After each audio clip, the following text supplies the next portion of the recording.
Tenga usted muy buena tarde, bienvenido hasta su segmento Gotitas de Miel. Muchas gracias por contar siempre con su presencia. El día de hoy vamos a hablar de un tema que me pareció muy oportuno. Estamos viendo situaciones complejas en el ámbito mundial, cada uno en nuestros países, la situación económica, ahora también se suma el clima, guerras y pues hay una serie de retos que nosotros los seres humanos debemos de afrontar. Estos retos en la mayoría de nosotros produce diversas clases de miedo. Y el día de hoy vamos a abordar esta temática, por supuesto, a partir del texto bíblico. Y usted se preguntará, ¿la Biblia habla acerca de esto? Déjeme contarle que sí, y desde el principio. Para eso, como es nuestra costumbre, hemos de irnos, por supuesto, al maravilloso libro de Génesis y ahí comenzar precisamente por el principio, donde comenzó el problema. Usted conoce perfecto la historia que se relata en el capítulo 2 y en el capítulo 3 de este maravilloso libro. Sí, efectivamente, cuando Dios formó del polvo de la tierra a Adán y de la costilla de este, o en un término más exacto, debiésemos decir de su costado, formó a Eva. El jardín del Edén era un lugar en donde no hacía falta nada. El hombre y la mujer conocían a Dios de primera mano, es decir, compartían con Él cara a cara. ¿Qué más se puede pedir? Todo era bien y como dice el primer capítulo de este mismo libro, el capítulo 1, un abrazo fuerte, mi querida Roxana Rendón, qué gusto verte por aquí. Y a cada uno de ustedes, muchas gracias, mi queridísima pastora Claudita Ovalle. Un abrazo fuerte para ti, mi amiga preciosa. Y por ahí vi a Leonardo también, muchos saludos y bendiciones para usted. Así que pues continuamos con este relato que bien es conocido por usted y por mí. Y estaban entonces Adán y Eva en el jardín gozando de la plenitud de la presencia de Dios. ¿Y sabe qué? Había un solo mandato. El mandato era, puedes comer de todos los frutos de los árboles que hay en este jardín, incluso del árbol de la vida. Pero de uno solo, de ese no comerás, porque el día que de él comas, la traducción dice, ciertamente morirás. Pero en el hebreo el acento es más fuerte, porque dice morir, morirás. Y usted sabe lo que sucedió. Comió Eva, haciéndole caso al susurro de la serpiente, dejándose seducir por esta, y le dio de comer a su esposo. En ese momento sucedió algo verdaderamente importante y es que entró dentro de ellos el mal, porque el bien ya estaba ahí. De hecho, por eso ellos podían estar delante de la presencia del Señor. Shalom, mi queridita Elvira, un abrazo fuerte. Y fíjese usted que cuando Adán y Eva introdujeron el consejo, porque sabemos, hemos platicado con usted, que si bien es cierto, esto es una forma metafórica en la cual Dios nos explica que nos tragamos el concepto o nos tragamos el consejo. Recuérdese usted que árbol en hebreo se dice etz y etzá quiere decir consejo. Así que estamos hablando de algo más profundo que solo de una manzana o de una uva o de un higo o la fruta que a usted más le guste. Por tanto, dentro de el hombre y la mujer ya anidaba esta descomposición, el pecado. Y por tanto, todo su sistema espiritual, almático y corporal se vio corrompido y sucumbió ante la semilla del pecado y la muerte. Por ende, ciertamente morirás. Así que cuando Dios descendió al huerto, dice el capítulo 3, y llamó al hombre, y el hombre escuchó la voz de Dios. Inmediatamente corrió a esconderse. Y cuando Dios le preguntó, ¿qué has hecho? La palabra en hebreo es ayeka. Y déjeme decirle que Dios sabía perfectamente lo que el hombre había hecho. Y aunque algunas versiones dice, ¿dónde estás? La expresión en el sentido textual bíblico es más bien ¿dónde estás? ¿De dónde has caído? ¿Cuál es tu posición? No geográfica, porque Dios por supuesto sabía esto. Y tampoco lo está diciendo para saber del hombre. Dios, que todo lo sabe, por supuesto que sabía la condición del hombre y dónde estaba éste. Así que la pregunta retórica es más bien para que Adán y Eva se den cuenta de su situación en ese momento y de dónde han caído. ¿Y sabe lo que contesta el hombre? Dice, escuché tu voz y tuve miedo. Vea usted desde dónde el miedo es parte de esta historia. Pues sí, desde el principio. Y el miedo es parte de esta historia porque es producto ni más ni menos que del pecado. Así que podemos entender que este mundo, tal y como lo describe este sistema mundo, tal y como lo describe la Biblia, que está sujeto al Señor de este mundo, esto es al diablo, por supuesto es un mundo corrompido, sujeto a vanidad, dice el apóstol Pablo. Dios lo sujetó a vanidad para que nosotros, los seres humanos, en este estado caído, tuviésemos donde habitar. Porque si no, déjeme contarle que en ese Olam perfecto que Dios había hecho, era imposible que una criatura ya con este mal dentro de sí, con la muerte dentro de sí, pudiera habitar. Porque déjeme contarle algo, si algo es seguro cuando nosotros nacemos, es que ciertamente hemos de morir un día, si es que el Señor no viene antes. Así que este es, déjeme contarle, el primer temor del hombre, la muerte. Pero déjeme decirle además que hay otras, como comenzamos el programa, hay otras aristas de esta historia. Y es que el hombre se vio entonces comprometido, se comprometió su salud, se comprometió su cuerpo, se comprometió su psique, se comprometió su alma. Y en consecuencia a esto surgió algo que usted y yo hemos escuchado hablar. Bueno, una serie de cosas importantes que a lo mejor y con el paso del tiempo vamos a seguir platicando en los programas. Pero esto es el instinto de conservación. Todos los seres humanos tenemos ese instinto de conservación. Y el miedo que Dios permitió que habitase en nosotros es precisamente para que nosotros podamos cuidarnos del mal y apartarnos de él.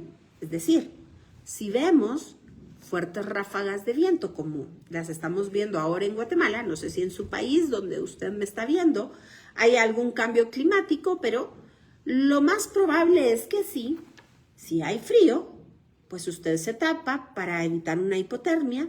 Si hay ráfagas de viento, se pone usted a salvo, no se va a poner debajo de algo que le puede caer encima, o cualquier situación que se nos presente en esta vida, el ser humano busca resolverla. Es así como si lo tiran en una piscina, usted busca cómo salir y no ahogarse. Esto, en términos muy sencillos, es el principio de conservación. Pero como platicábamos desde un principio, este sistema nos ha impuesto cada vez más tareas complejas y que para lograr obtener el sustento también se invierta en ello la vida. Hemos llegado al punto que ya no trabajamos para vivir, sino vivimos para trabajar. Y ve usted cómo se van entonces trastocando todas las instrucciones que Dios le dio al hombre en el huerto, porque ciertamente Dios había puesto al hombre para trabajar dentro de ese huerto, pero por supuesto de acuerdo a la lógica divina, de acuerdo al mandato divino, de acuerdo a la instrucción divina. No así en este mundo perverso que cada vez vamos viendo como el hombre, en su afán de ser más como Dios, y aunque usted no me crea, todos estos esfuerzos son precisamente esto, el querer demostrarnos a nosotros que podemos llegar a ser autosuficientes, que podemos llegar a ser como Dios o más que Dios. Si usted lo analiza, por ahí va la cosa. Y eso se llama orgullo. Y fue ahí justamente en donde la serpiente puso en el oído de Eva un mensaje que seguramente dio vueltas en su cabeza y en su corazón. Y tras de este mensaje, tras la persecución de este objetivo, es que la humanidad camina día tras día. Pero para esto, si analizamos los seres individuales, es decir, cada persona, podemos ver que cada uno de nosotros, pues repito, afrontamos diversos miedos en diversas áreas. Y esto es importante de entender, porque el mal del siglo XX y por supuesto del siglo XXI se convirtió en algo tan cotidiano que igualmente de cotidiano es peligroso para nuestra salud. Y me refiero al estrés. Todos ahora, con la vasta información que tenemos en las redes sociales, pues si ya decíamos que de loco, ¿cómo es ese? A ver, ayúdeme usted, de médico, de escritor y de loco todos tenemos un poco. Pues sí, efectivamente, y ahora, déjeme decirle que justamente con tanta información que hay en las redes, pues nos asumimos el papel de doctor un poquito más. Y hemos oído hablar de constante acerca del cortisol y acerca del estrés y que la dieta, y por supuesto que todo esto no deja de tener razón y ser cierto. Pero hay una cuestión que es fundamental en la vida del hombre y es la distancia que nos separa de Dios. Porque déjeme decirle que cuanto más separados de Dios estamos, más miedo tenemos. ¿A qué me refiero? Ciertamente a Dios no podemos tocarlo, pero ¿cuánto le conocemos para que nuestra emuná, nuestra fe, nuestra confianza total y absoluta descanse en Él? Y se lo estoy diciendo a usted, pero créame que la primera en ministrarse soy yo.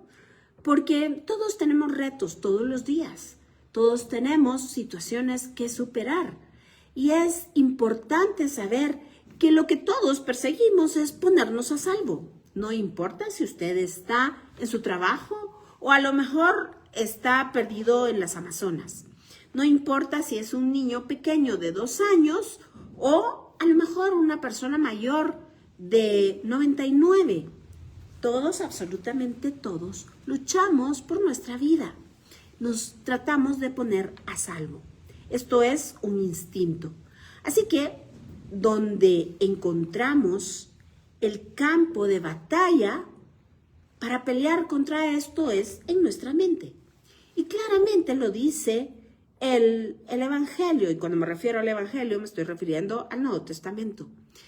Porque la batalla de la mente es justamente el ubicar todas y cada una de nuestras ideas sujetas a la confianza y a la voluntad de Dios.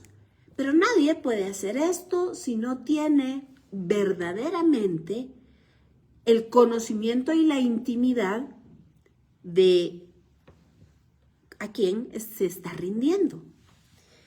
Déjeme decirle que podemos ver a lo largo de la historia y podemos visualizar diversas batallas. Me estoy refiriendo a las guerras.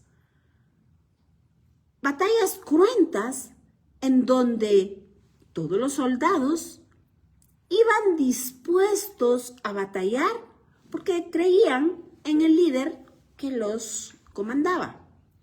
Mencione usted en la antigüedad Alejandro Magno, a Bonaparte, a MacArthur.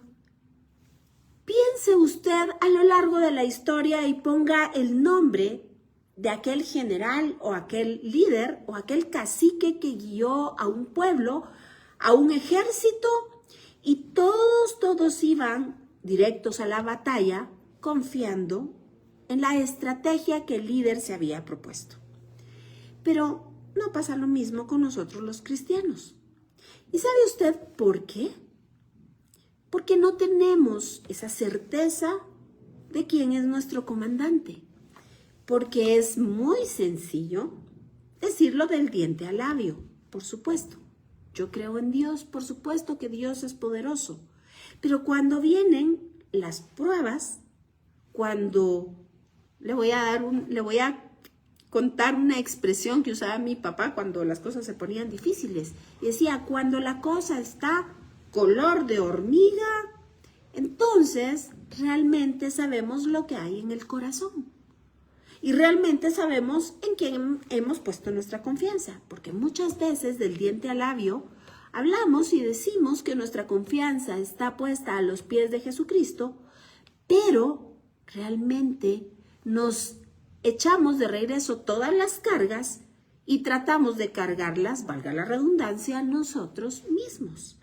Así que ahí ponemos en evidencia total a qué Dios seguimos, porque eso se llama egolatría. Cuando nosotros mismos nos creemos superiores a Dios, cuando nosotros creemos que podemos discernir, que podemos decidir, que podemos hacer mejor de lo que Dios hace. Así que el grito del cuerpo o el cuerpo gritando, tratando de encontrar una solución para sí, muchas veces se convierte en enfermedades que nosotros llamamos enfermedades psicosomáticas, porque se han generado precisamente en la psique y se han anidado en el cuerpo. Las causas, muchísimas.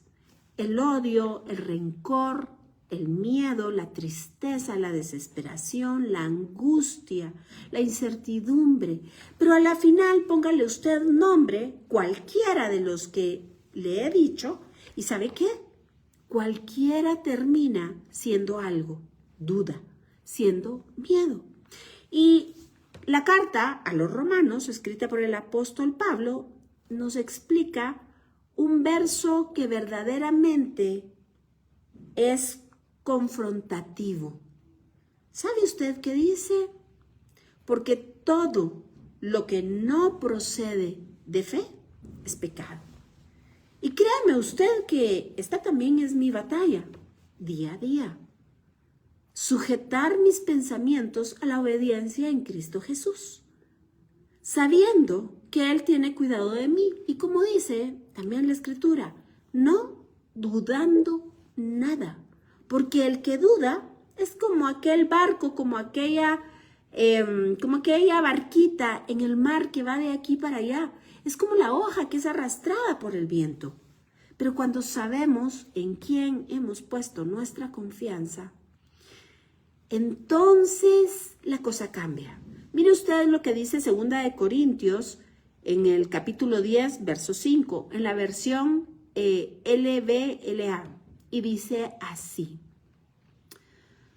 destruyendo especulaciones y todo razonamiento altivo que se levante contra el conocimiento de Dios y poniendo todo pensamiento en cautiverio a la obediencia de Cristo.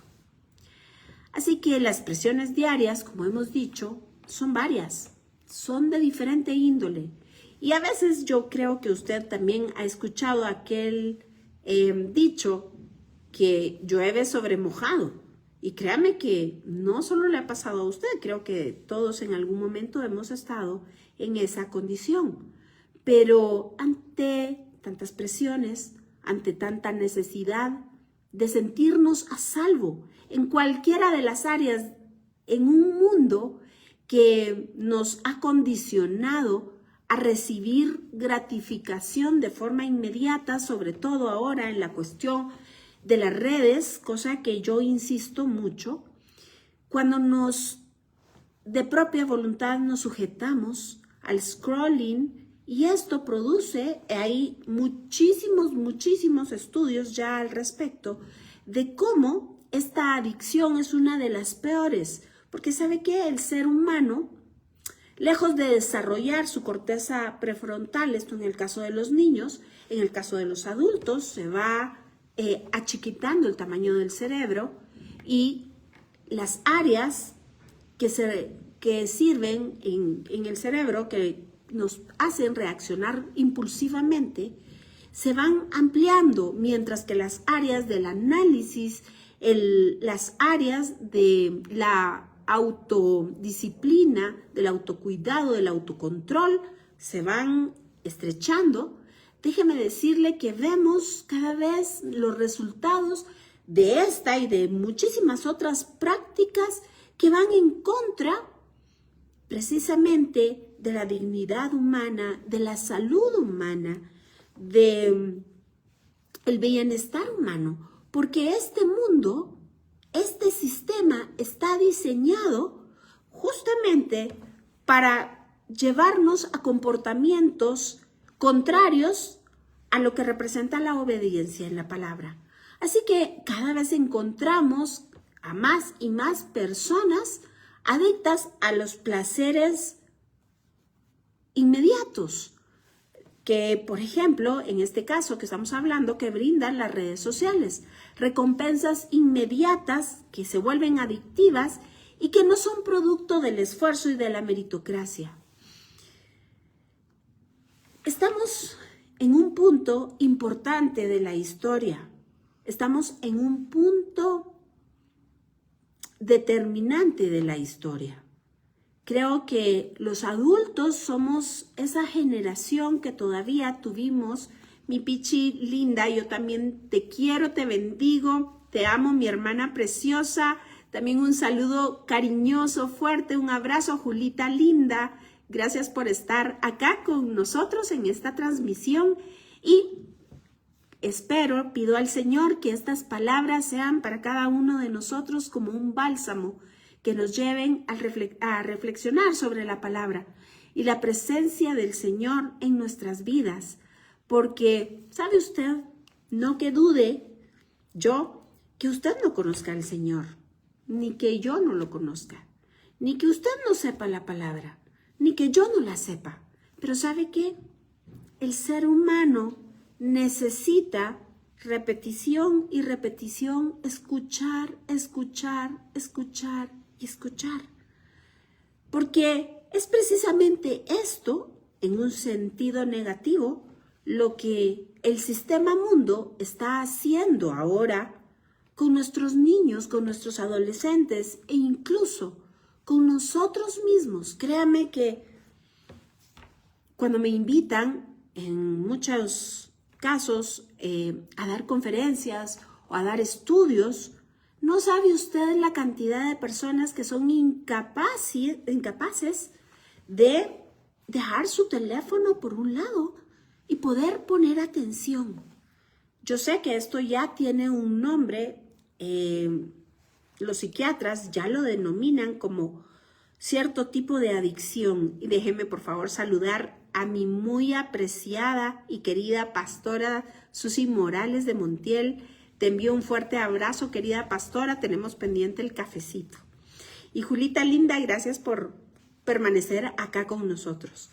Y pues le contaba que es verdaderamente sorprendente y asusta ver cómo personas de nuestra generación que no crecimos con teléfonos inteligentes ni nada por el estilo, por decisión propia hemos optado por tomar y caer dentro de las garras de esta perversión. Y que no estoy en contra, déjeme decirle, de las redes sociales, y que no estoy en contra del avance científico. Estoy en contra del uso indiscriminado de esto, que trae como consecuencia enfermedad, llámese psicológica, llámese enfermedad intelectual, si es que es correcto el término, llámese enfermedad psicosomática, llámese adicción, póngale usted el nombre que usted quiera ponerle, pero es verdaderamente sorprendente estar en este tiempo donde hay tanta información cayendo a un retroceso propio de la humanidad. Y solo con esto, porque el tiempo se nos ha ido tan rápidamente, déjeme llamar su atención al uso de la inteligencia artificial. Por supuesto que es muy cómodo y muy beneficioso. Hay cosas que el hombre jamás hubiese pensado alcanzar si no fuera por esta tecnología. Pero, ¿sabe qué sucede? Hay acá un engaño tan sutil, y es que el ser humano deja de pensar. Es muy sencillo poder meter usted los datos en el chat y que la inteligencia artificial le arme desde el menú de desayuno hasta el sermón de la iglesia. Las leyes de un país, porque usted creo que ya está enterado que ya hay un país en donde su alcaldesa, me parece que es alcaldesa, no recuerdo bien, es precisamente una figura de inteligencia artificial. Así que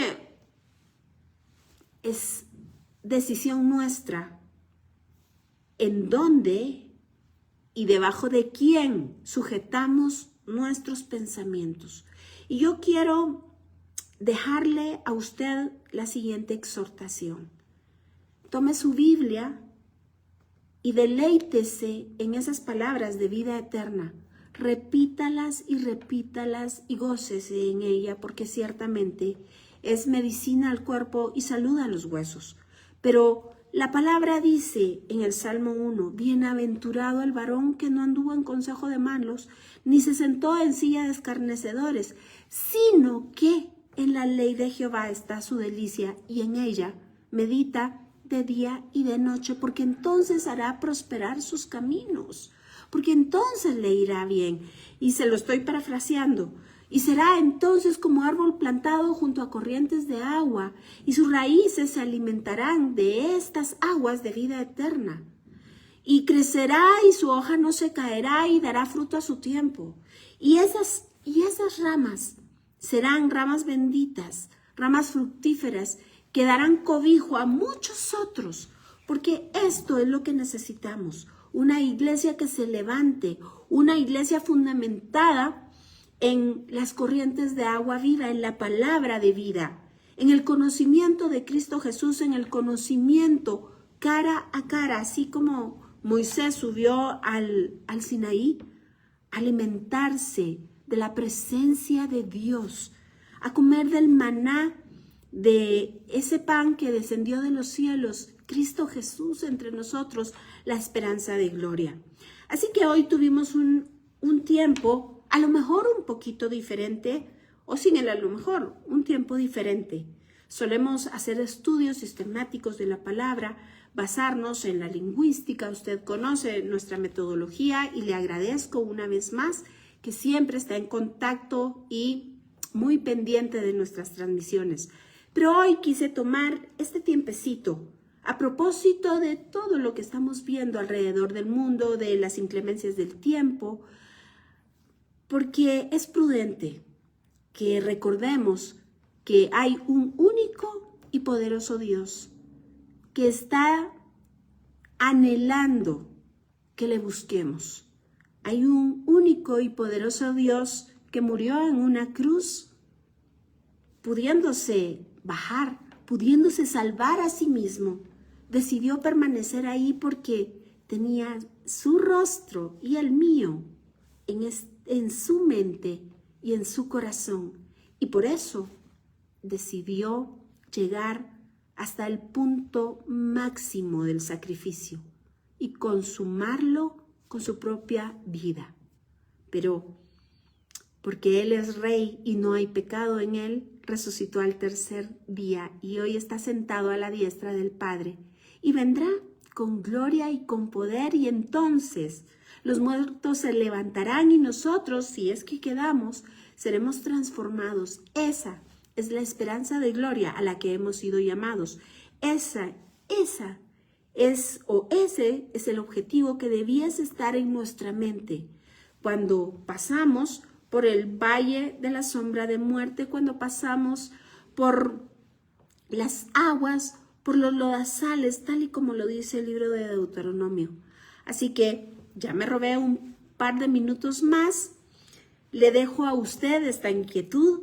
Ame su Biblia, ame la palabra, porque en ella está la vida eterna, porque toda ella habla de Jesús. Que el Señor le bendiga, que el Señor le guarde, que el Señor haga resplandecer su rostro sobre usted y ponga en usted paz. Y con el favor de papá, nos vemos la próxima semana, misma hora, mismo canal. Y por supuesto, quédese como siempre en la buena compañía de Vea Canal. Un abrazo fuerte. Bendiciones.